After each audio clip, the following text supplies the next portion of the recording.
Hi, it's Calvin Niles, the mindful storyteller, and I am delighted to share with you stories of awakening. Each week, I'm going to be talking to people from around the world of various backgrounds and experiences. People I love, I know, and people I admire, but also those who are completely new to me. One thing all my guests will have in common is that they have been through a journey of awakening. By awakening, I mean a call to higher consciousness and deeper self-awareness beyond material reality.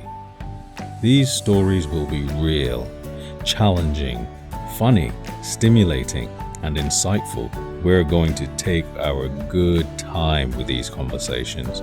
So listen from your comfy chair with your favorite drink, or on your weekend stroll, your morning routine, or whatever makes you happy. Stories of Awakening with me, Calvin Niles, and I look forward to you tuning in. Hello, everybody. Welcome to a new episode. I'm delighted to have my friend Vicky Johnson here. I met Vicky 5 years ago or more at the Museum of Happiness in London, and I know, Vicky, you've had a long journey to even dream of conceiving this idea. We of course have a mutual friend as well in Shamash Aladina. I'm just so delighted of seeing some of your posts and so much of your amazing work. And I was wondering, what is it that even got Vicky into this place? What inspired this journey? And what caused you to have your whole waking up experience? So thank you for coming on, making the time. And yeah, where did it all begin for you? Wherever you feel like starting is good for me. Okay, so where did it all start for me? I think there was some early seeds planted in my childhood that got me really curious about what is happiness, what is peacefulness. Is it something we can cultivate, or is it something we just kind of have or don't have? So there was a lot of mental health challenges in my family. I saw a lot of my loved ones suffer quite early on, actually, with their mental and emotional well-being. And then I went on to work in mental health. So I was working with young people. A lot of them were in crisis. So a lot of them were in a place of their mental health was so bad that they were like, I don't see how I can continue living with this level of pain and suffering. I was doing my best to support them, and I was finding it quite challenging as well to hold all of this suffering. And again, that same question came up, that voice within inside of me is happiness and peacefulness something we can learn? How do we better take care of ourselves?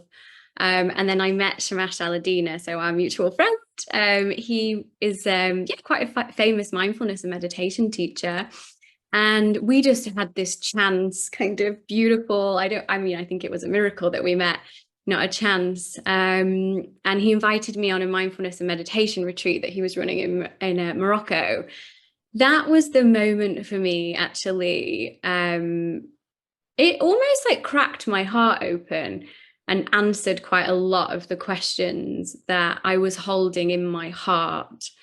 Can we make friends with our mind? Can we cultivate a state of peacefulness and relaxation? Is there a level of waking up that can we go on that journey? Is it something we can actually all take ownership on and kind of take that step towards it? And I realized, I think the answer is yes. So what I found with this kind of week-long mindfulness and meditation retreat, and Shamash calls it kindfulness. So it's mindfulness and meditation with a whole load of kindness and compassion. And, something shifted in me. I was like, I think this is part of my mission and calling in life. And Shamash felt the same. So we were sat around and I was like, there's quite a lot of paths to happiness and peacefulness. But what if you go your whole life and you don't ever meet that teacher, or you don't ever read that book, or you don't ever go on that retreat or watch that talk? What if people just go their whole lives with holding this immense suffering? Is there a way out of the suffering? And so we just were kind of, back and forth, back and forth. And we said, maybe we should do an event where we explore all the different ways to alleviate suffering. And I was like, that feels quite morbid. Maybe we need to make more of a focus on happiness.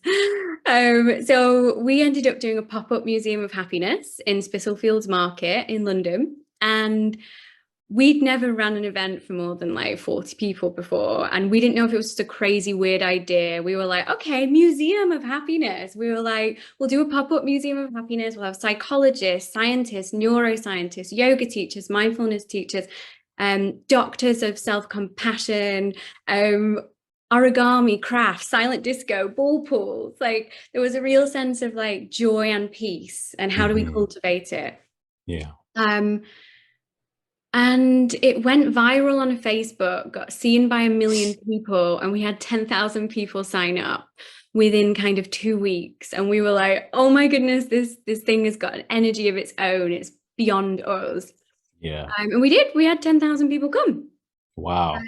And that is what, and people from all walks of life as well, every age, every walk of life. And we realized, okay, people do want to explore the science and art of happiness. People do want to explore, and there's a thirst for how do we alleviate ourselves of all this suffering that goes on in our mind and the world around us. Can we cultivate more emotional resilience? So from there, that's how we started the Museum of Happiness. We ended up in the centre where we met. We ended up working with the homeless community and people that actually were really, really suffering, had gone through a lot of trauma. And we created this kind of inner sanctuary in a homeless hostel with gratitude trees and astroturf and ball pool. And we ran different workshops on mindfulness, meditation, self-compassion, gratitude practices. Ultimately, how do we make friends with our mind and difficult emotions and really take care of ourselves and cultivate happiness and peace? That's amazing. That backstory is serendipity at its best, isn't it? Yeah. So going back to this period of time where, you know, you were questioning this, you know, idea about you know, how do we carry the suffering? I mean, I'm guessing you probably felt I can imagine you probably felt really heavy at the time because of the work, I guess, you were doing. Was it primarily driven by that work, the youth work, and you were trying to essentially intervene with people who were having suicidal experiences, thoughts, and so on? But were you having yourself like challenges in addition to that caused you to really go, man, you know, we got to find a way out of it? Yes, Yeah. absolutely. I think a lot of people that go into this work is often driven by their own struggles. It's like you really know what it's like to struggle and suffer, and then you find some tools and techniques and a way out, and then you really want to help everybody do the same. Yeah, absolutely. So there's been times in my life where living inside of this mind and this body has felt like living inside a haunted house.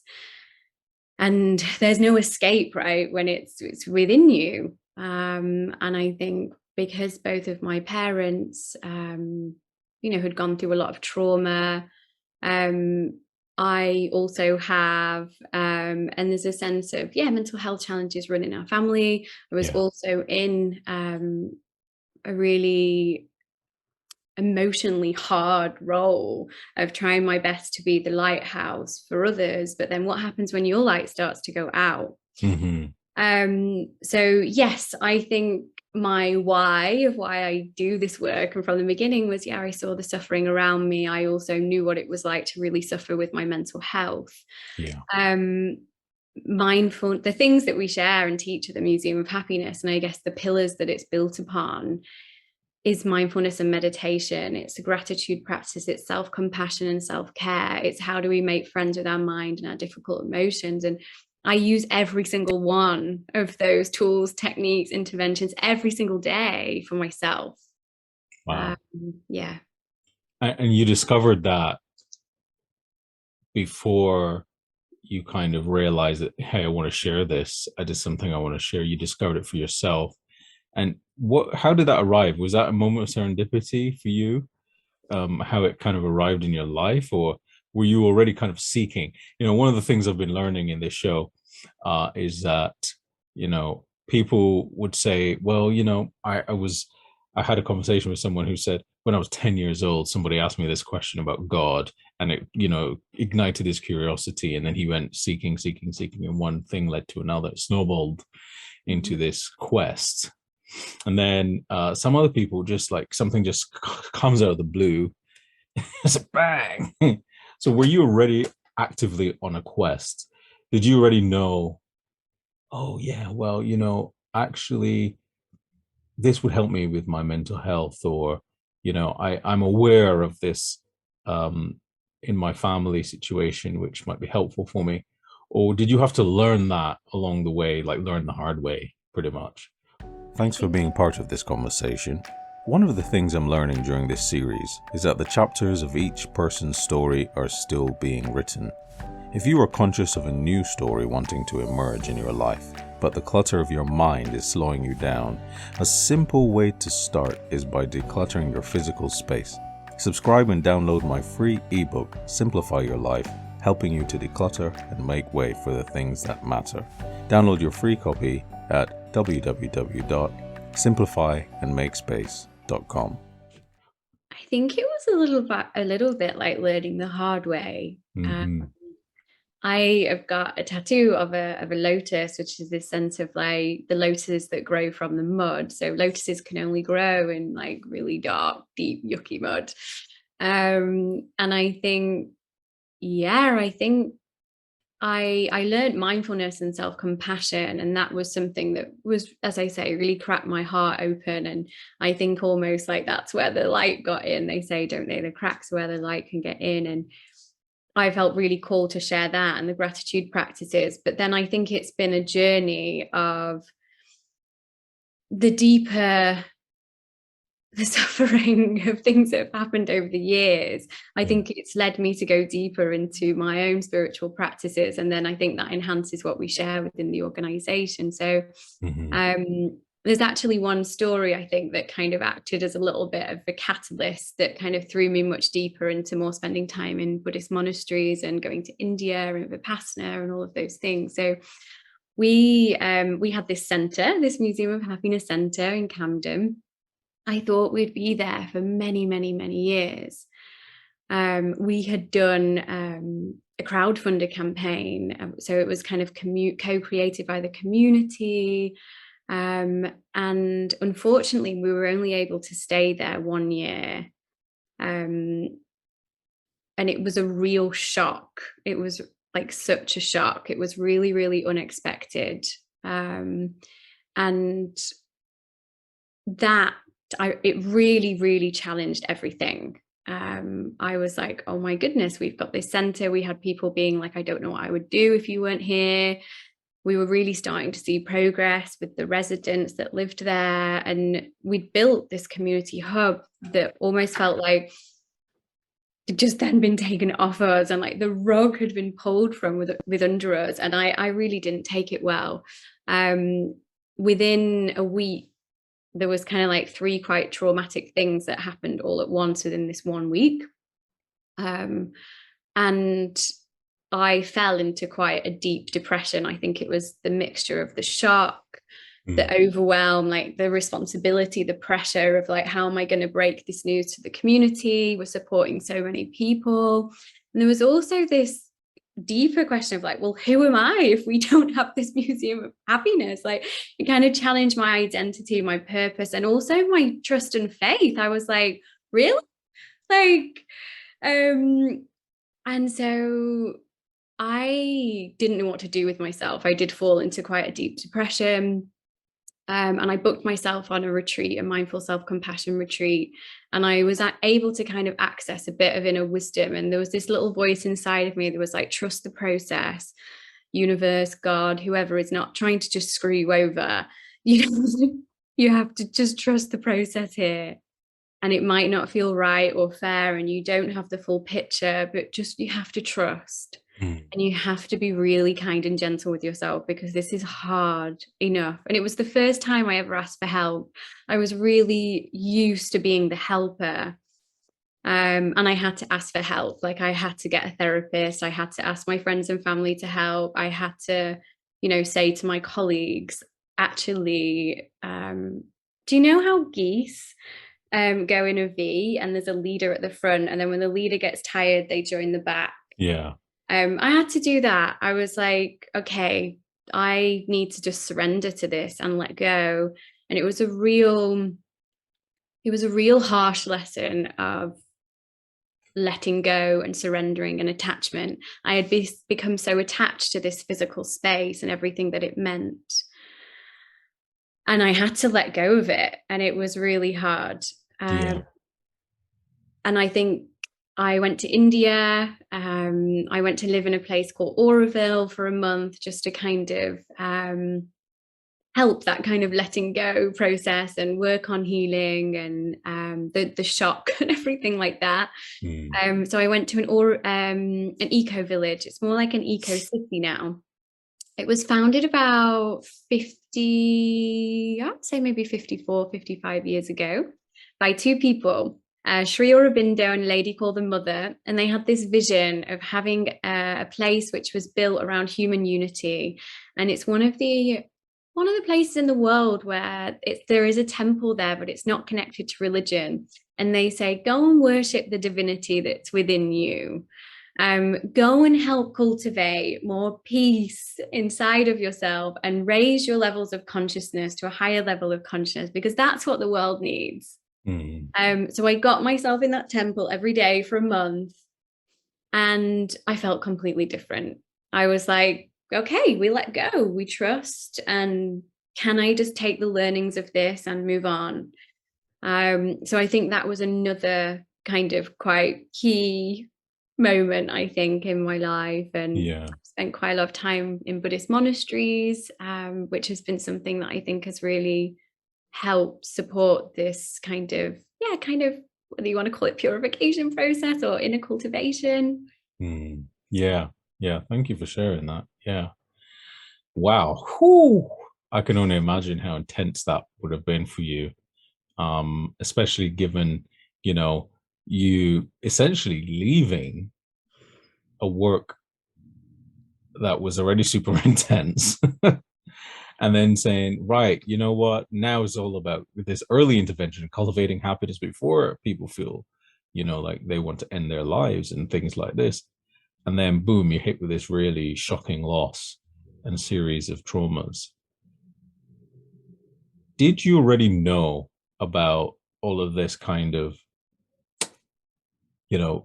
Buddhist retreats and, the Oroville and all of these kinds of places already? You already had that in your consciousness, in your vernacular, or did you kind of had to grow into this space? What fueled that? And the reason I'm asking is because I'm thinking about, just like anyone really would just not know certain words or certain practices unless they were born and raised in it. Yeah.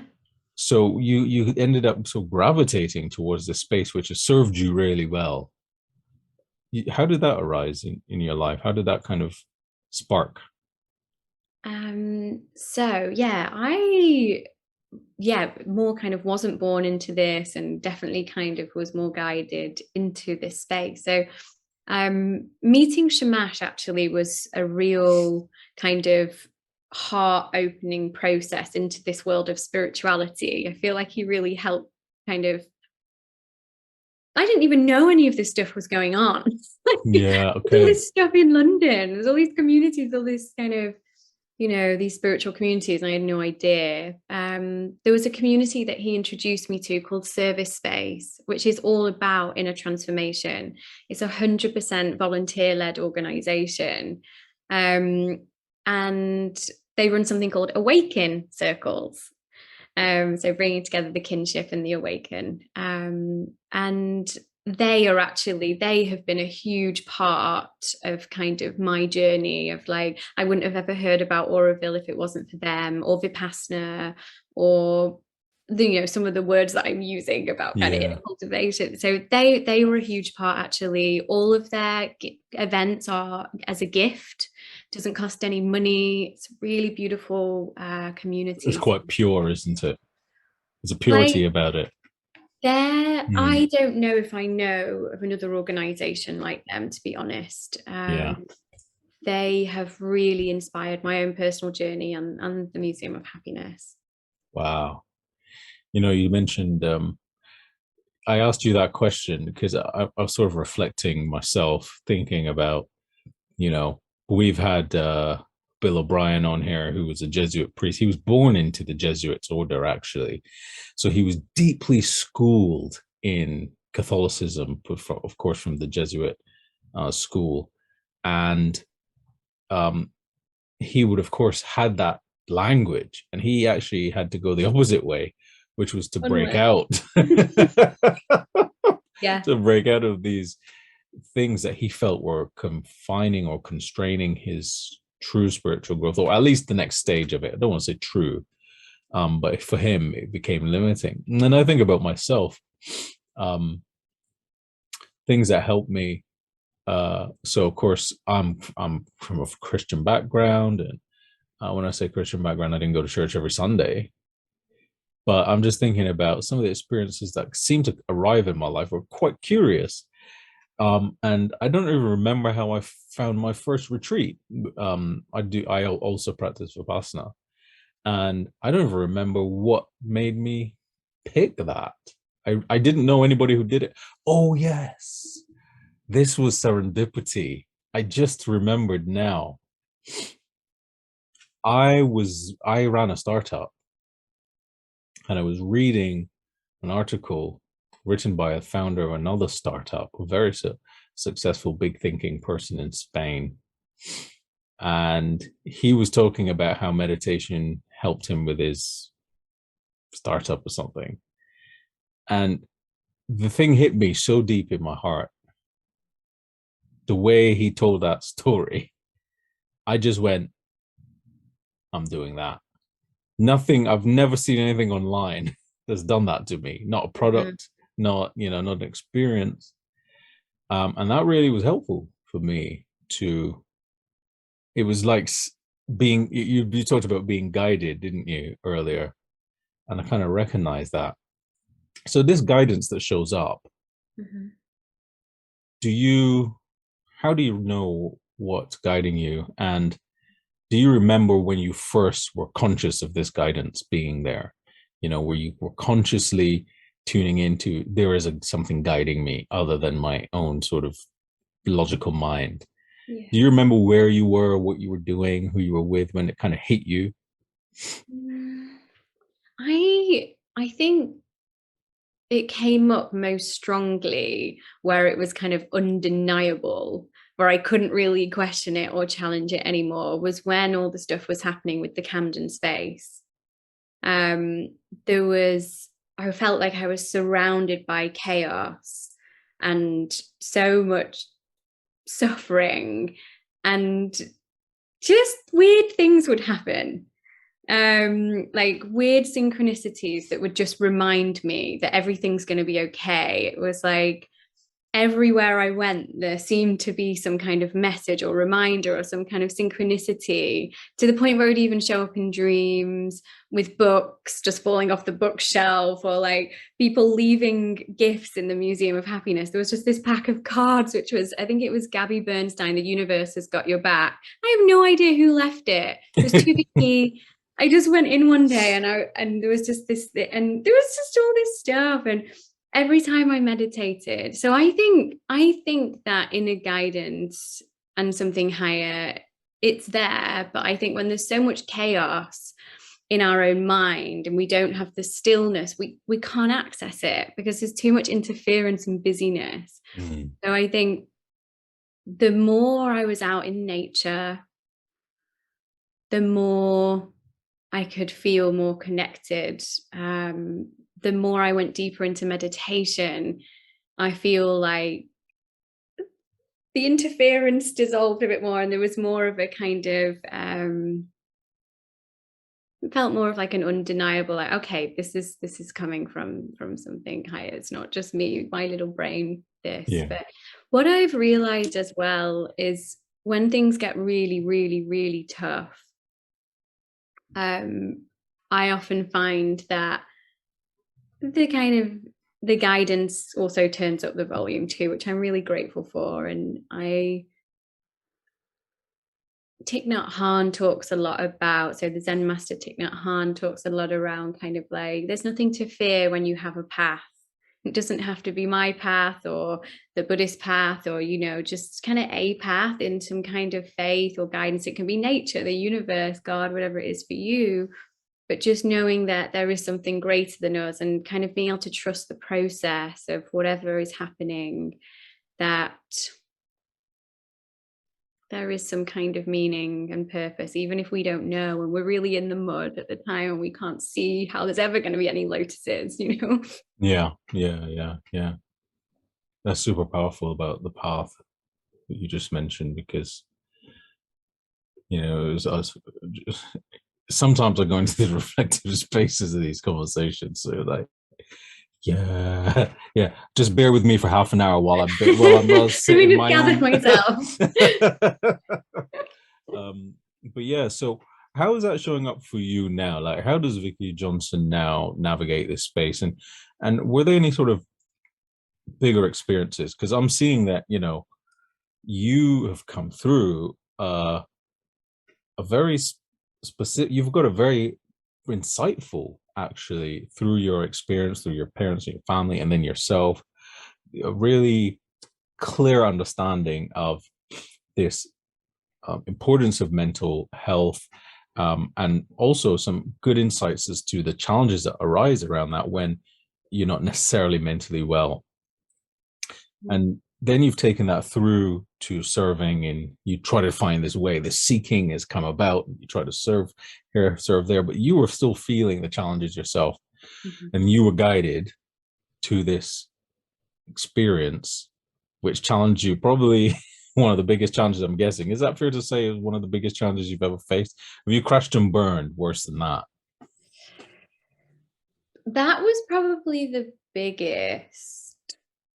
There was a couple of quite like big things that happened that week as well. Just things like something with family, and then me and my partner that I was with at the time decided to break up. So there was kind of like big family kind of crisis, the museum crisis, and then, you know, me and my partner deciding to, because we were in a long distance relationship, it was just too tough. So it was kind of three big things. So, and then I guess there was probably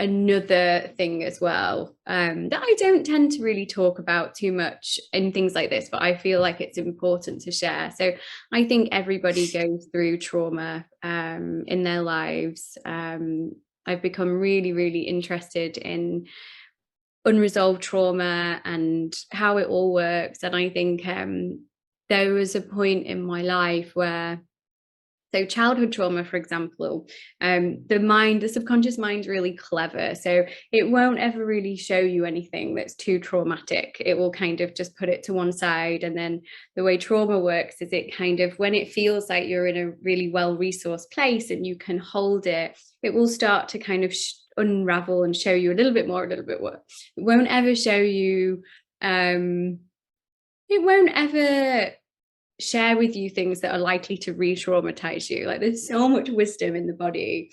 So yeah, I think my whole life actually has been very much being around like working through unresolved childhood trauma.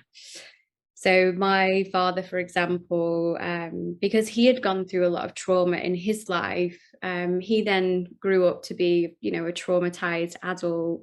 He turned to alcohol as a way to kind of self-medicate, which is what a lot of people do because it's so readily available. And I think back in that day and age as well, it's kind of like, I think it's only now that people feel a bit more comfortable with things like therapy and counseling, which was quite unspoken about and unheard of then. So there was quite a lot, especially for men, right? Especially for men, especially like men couldn't be seen to be even talking about feelings. Really, really tough. Yeah. Really, really, really tough for men.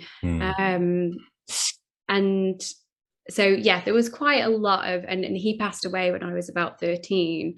So there was quite a lot of like unresolved childhood trauma that was kind of, I was working through. And there's been a couple of times in my life where it has pulled me into yeah, a period of depression.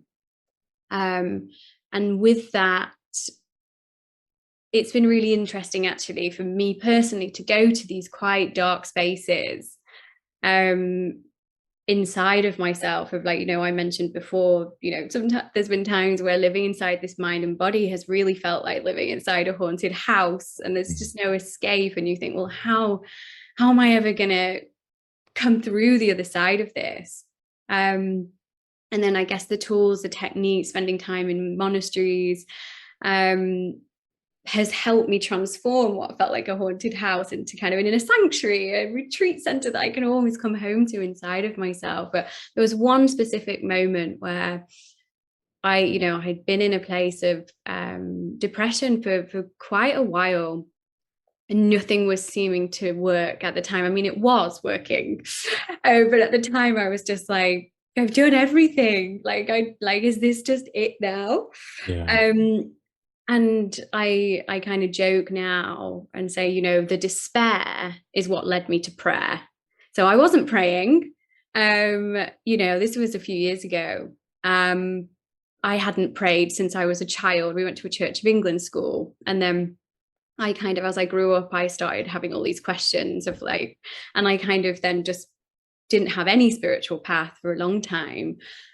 But it was this specific moment of like, I was like, I have tried everything.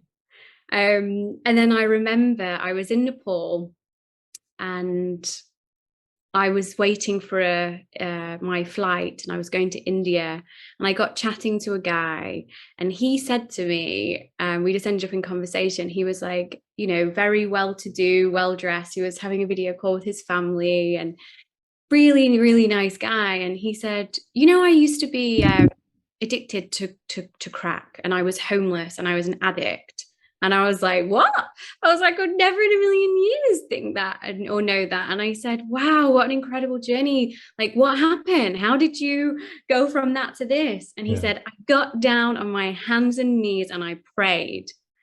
And the next day, I never touched crack again. Whoa.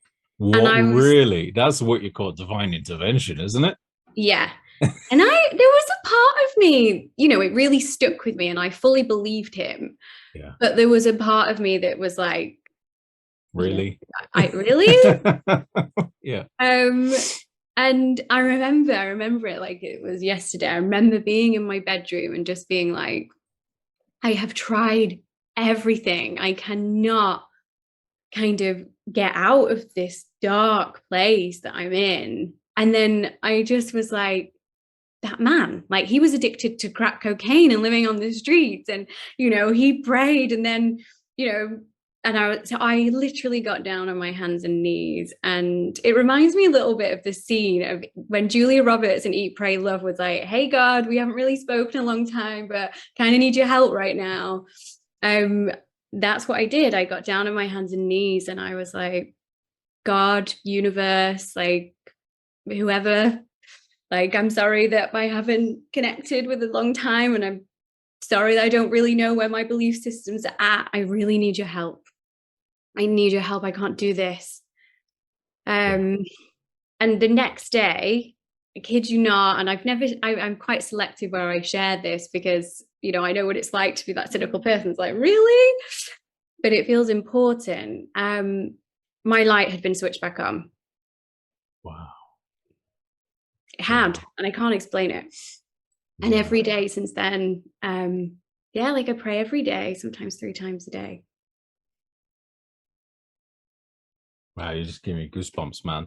I've been getting goosebumps really easy these days as well. The more conversations like this I have, I'm getting goosebumps. Every 5 minutes on this show, somebody's hearing me say, oh, man, I'm getting goosebumps. They're going to start rolling their eyes in a minute. Wow, thank you for sharing that. Thank you for, for honoring me and listeners by sharing something you wouldn't normally share. So this kind of divine intervention, that sounds like a really huge moment for me. It was huge. Yeah. It even sounds like after that, and I I hasten to say that I know challenges will keep coming. If we're alive and we're not enlightened, then we're gonna get them. Oh, damn uh, it. but I guess I'm feeling like a new level of resilience here in this light bulb moment that you had, this light that got switched on. I'm feeling like this surety was installed somehow Mhm. in your operating system. Yeah. Is that how it felt, or I was there just somewhere couldn't else? explain it, but I knew. Mm. Um, and I remember it was like maybe 2 days before my 30th birthday. My friends and family, I was used to being like, I used to say like, oh my God, I've gone from being like Tigger to Eeyore. Nothing wrong with Eeyore, love Eeyore. But there was this sense of like, I think it was quite hard for my family to see me go from being this quite like bubbly, energetic, smiley, happy person to, well, what depression does to you.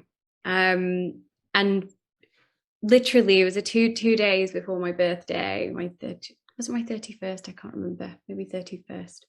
And it was like my light had been switched back on, and the glow came back in my skin. And I just felt like me again. And people noticed. People were like, "You're you What? again. Yeah, what happened? What happened?" And I felt like I couldn't tell people, to be honest. Yeah. It's only really now. But it's interesting that there's a resistance. I wonder what that resistance is. Is it because we fear that we judged, or it sounds unrealistic? I'm going to share it more. Like, you've inspired me to share that story and journey. I don't think I think I've shared it with a handful of people, actually, people that I really trust Privately. Yeah. privately. Yeah. No, Yeah. really appreciate you sharing. And when I get those chills, I know it's a powerful moment for the speaker as well, because I kind of start to feel it in the connection. Um, but yeah, these stories just emerge whenever the time is right, isn't it? You can't really kind of say, right, yeah, right. I'm going to tell. So June the 23rd, I'm going to Oh, I'm 2023. gonna I'm going to do tell that. that story I never told. Wow, I don't even know if we can top that. This is like a big moment. So where has this all led you Mhm. now? Of course, the Museum of Happiness had already started by then, if I'm not mistaken. Yeah. So you're already having these challenges. You're already having the organizational sort of situations going on. You're serving people. You're going through your own turmoil. You're going through your own growth. You had this massive moment. And what did that bring you to?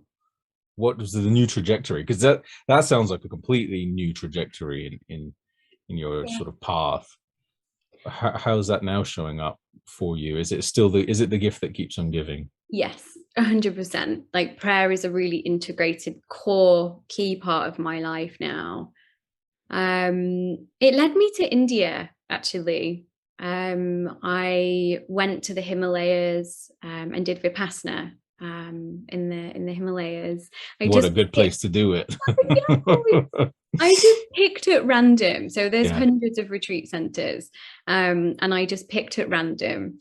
And I got accepted onto the one in Dharamshala, which is where the Dalai Lama lives. And I didn't know that. I had no idea whereabouts in India the Dalai Lama lived. And I just was like, I'm just gonna just choose one and see what happens. And Shamash was like, "That's where the Dalai Lama lives. You know that, right?" And I was like, "No." And he was like, "Yeah, you'll be able to see the Dalai Lama temple from the Vipassana center." And I was like, "It's crazy." And he was like, "Will he be there when you're in India?" And so I was like, "Oh, I don't know." It looked like I was going to miss him. Anyway, it ended up that the day I came out of the Vipassana, I got in a taxi and went straight to see the Dalai Lama teach. Um, Wow. it was like one of those kind of peak experiences in life of where I was like, is this actually just a dream that I'm going to wake up from?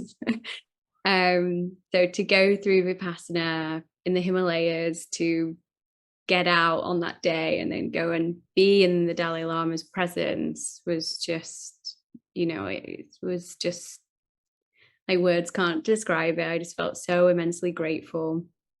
And then it also led me to go and spend time in California with a lady called Sister Lucy.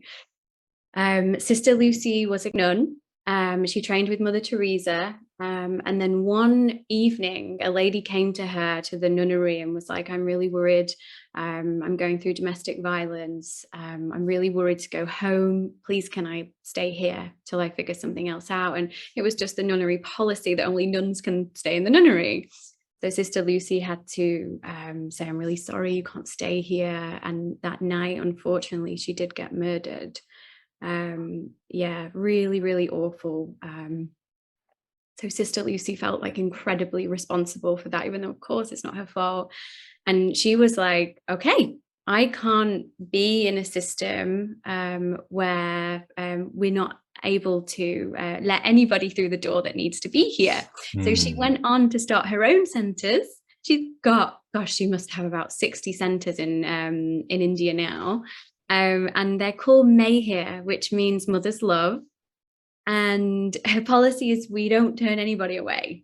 So she just has like hundreds of people coming from all over. She looks after orphans, women, men, everybody. And so I had the joy and honor of spending some time with her in California. I hope to go and volunteer with her in India this time. So I think, yeah, there was a couple of kind of quite peak experiences, I guess, that again, those moments that kind of crack your heart open. Yeah. And I think even being in the company of these people does something to your energy field. It's like they say energy is contagious. Being in Sister Lucy's presence, I felt like I just kind of could piggyback off the back of her kind of peacefulness and love. And same with the Dalai Lama. Yeah, you took a little bit of the energy and sort of folded it into your own body. Yeah, that's amazing. And I can see how, I mean, that would make me feel a similar way to her, you know, when sometimes I can think Thich Nhat Hanh said something similar with, you know, the bombs sort of dropping in Vietnam War. And he's thinking, we can't just sit in here and meditate. You know, we have to meditate, yes, but we can't just sit here and meditate while the bombs are dropping outside. We got to go help. And I imagine the experience must be very similar for Sister Lucy, who thought, how can we not be a place of refuge and say that we are we are offering refuge? That's incredibly powerful. And this is how you spend your time now. So it's been interesting. I guess one of the lotuses from the mud of the pandemic was everything went online. So we were very much in-person training and events, community organization, and then everything went online. And now we're more kind of, we do some in-person stuff and a lot is still online. And it just, I actually had a point in, I think it was March just gone, where I was like, how happy does it make me working from home on my own, just being online with people all the time? Like, it's easeful, you know, I can do it in comfy clothes from my sofa, but is it really serving my highest good? I really want to just kind of be more on the ground, and like, what really opens up my heart? How do I be of service, actually like use my hands in a time where most people are still doing online stuff, and there's still a little bit of like, there isn't the same need for well, not need, but you know what I mean. It's we're not quite gone back to full in-person stuff yet. Yeah, so but the legacy of that period of time still still rippling out right now, isn't it? Yeah. And so I was like, how do you use this to really work on your own inner transformation, and what lights you up? And what we say, we've got a happiness facilitator training, so I train other people to do what I do. And so we've got about 500 people now all over the world doing what I do in their local community. Nice. Which is, you know, I'm so grateful for. And I talk a lot about those people end up being the lighthouses for their friends, family, and community. But it's really important that we're doing things to keep our soul alive. And I can't inspire anyone if I don't feel inspired, or if I'm not feeling happy and peaceful. It's not the right space necessarily to be able to you can't pour from an empty cup, basically. Is one of my favorite sayings. I get that.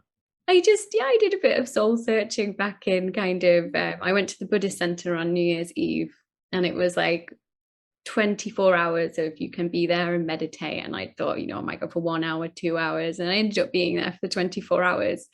And it came up really clearly. Okay, how are you gonna really, really nurture your inner light, really take care of yourself, be inspired this year? Like, you can sit at home on your laptop from the sofa and teach online for a year, and you love that, but is there more you could be doing? And I was like, what really fills me up? I was like, volunteering. So I went to Mexico and volunteered in an animal rescue center, and I'm hopefully going to go and volunteer in the Gandhi ashram and with Sister Lucy in India and this school in Oroville. And I was like, actually do that. So that's what my year is hopefully going to look like. And I'm so grateful that I can still run the Museum of Happiness. And yeah, we've got a few in-person events and then online as well. So feels like a really nice middle path and nice kind of combination of like what really serves me so I can keep on serving with a full heart. Divinely orchestrated, as they say. Wow, Vicky, I knew that you were going to have an incredibly powerful story. So much richness and depth about you and your work, and just a joy to listen to, a joy to be around. Thank you for sharing some of your path and your journey with us. We're definitely going to be watching. I certainly will. And I'm sure some of the listeners will do too. I always get a message from somewhere in the world about the guests that come on this show who just show up and just show their authentic selves. And I'm delighted that you were able to create the time. So I just want to say thank you. Really appreciate your work, your time. Maybe we'll connect we're coming to the end of actually a season now. 2022 is closing, and I'm going to take a break. And then do it. We'll come back with season 2, and maybe I might even see what happened to the guests from season 1 and season 2. I don't know. I might come up with something wacky like that. But I just want to thank you, and hopefully we can stay in touch. Oh, thank you so much for holding this space so beautifully and for inviting me here. I had no idea what I was going to share, and thank you for helping me feel so at ease in this space that I was able to share some of the things that I've never shared before. And just thank you for the opportunity. That's a pleasure. Thank you for tuning in to this conversation with me on the Stories of Awakening podcast. It was an absolute delight to have you here. And this is just a reminder to head over to simplifyandmakespace.com to collect your free decluttering workbook to simplify your life and make way for the things that matter.